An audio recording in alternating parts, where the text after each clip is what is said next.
Recurrent revenues are projected at $1.12 billion, which is 7.5%, or $86 million higher than the forecasted outturn for this fiscal year. Both tax and non-tax revenues are projected to rise, while capital revenues will remain constant and grants will fall to $35 million, in line with our bilateral agreements. Revenue growth is consistent with a 6.5% overall GDP growth forecast of the IMF for 2022, and the central bank's slightly more modest 6% growth forecast.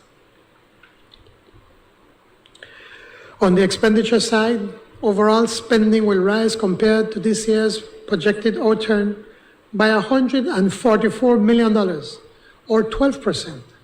These increases include the following major spending lines.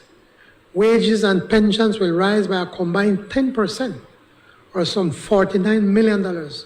Most of this attributable to the 10% wage restoration, which is to commence on July 1st.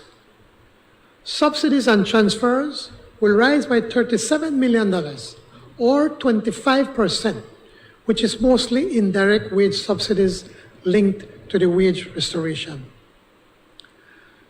Debt service will rise by $24 million as we commence interest payments on the blue bonds. Capital spending will rise by $30 million compared to this year's outturn of $243 million. I will address in more detail the issues of wage, pensions, and capital spending priorities.